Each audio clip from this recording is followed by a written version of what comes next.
Just a little bit on the second reading, because Paul says to Timothy, Timothy is the bishop, he's the overseer of the church of Ephesus. Ephesus is a very large city in the ancient world. And so St. Paul says, bear your share of the hardships for the gospel with the strength that comes from God. And certainly St. Paul knows all about that. He was 2 years in Ephesus. We see that in Acts chapter 19. He was 2 years in Ephesus. It was interesting because there was a riot caused by the silversmiths because they were used to making their idols of Artemis. And if the people were starting to, maybe, some of them were starting to go over to the teaching of St. Paul, they'd be like, well, wait a minute, what would happen if all these people went over to it? We'd be out of a job. So they go causing a riot, saying, great is Artemis of the Ephesians, and nearly causing a riot. So again, bearing the hardships of the gospel that St. Paul certainly has that experience in Ephesus. In the gospel, what we have is Jesus goes up the high mountain. He says, some of you will not taste death until you've seen the glory of God.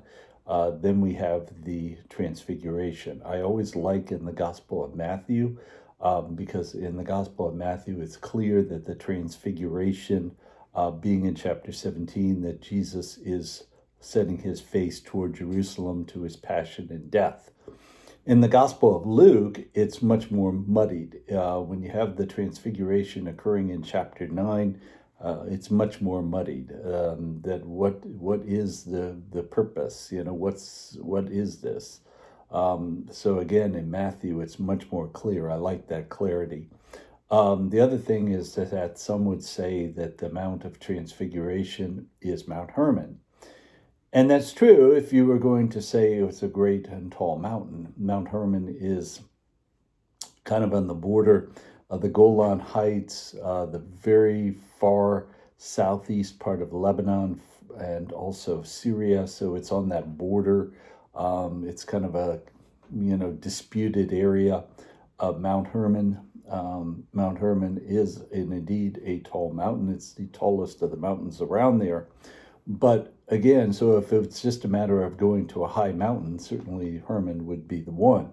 But if it's setting your face toward Jerusalem, then you're going out of your way to get to Mount Hermon. If you're going toward Jerusalem to pick up the disciples in the Galilee, come on back to the Galilee, get more disciples to go down for the feast, then certainly Mount Tabor is the one that works for that, because that's much closer to the Sea of Galilee. So it's much, much closer than Mount Hermon, which is much further away. So again, that idea of that tall mountain, which could it be? Again, if we're like in Gospel of Matthew, setting our face toward Jerusalem, it would be Mount Tabor.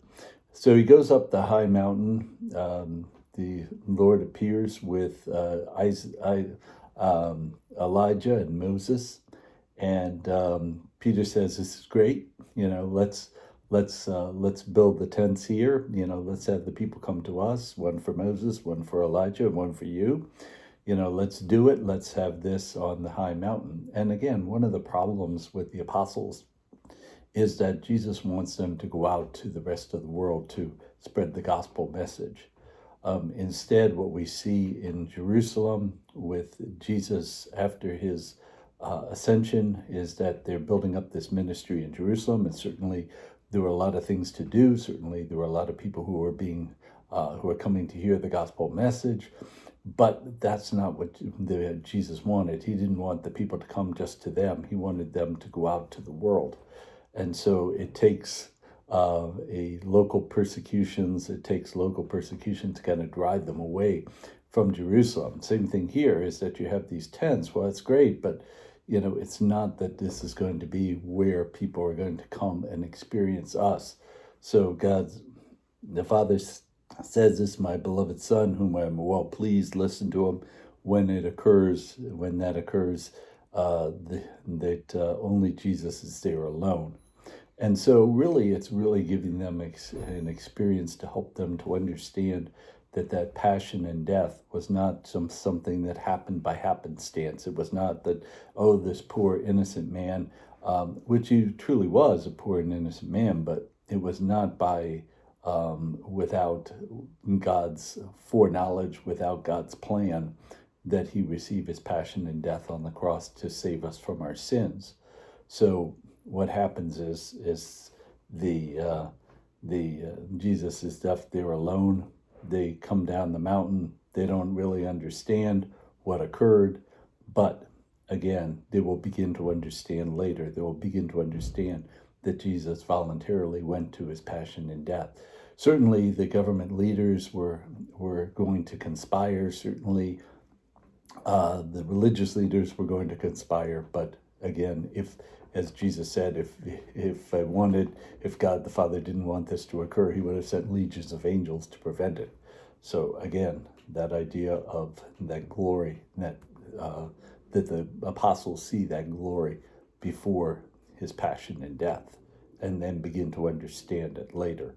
I think that there are some times in our life where, things occur in our life. Maybe we don't understand it. Maybe we don't have that idea of what's going on. We don't particularly understand.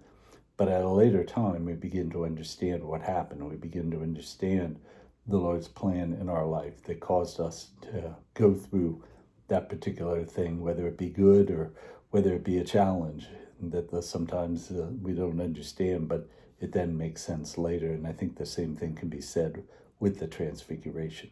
Thanks. God bless.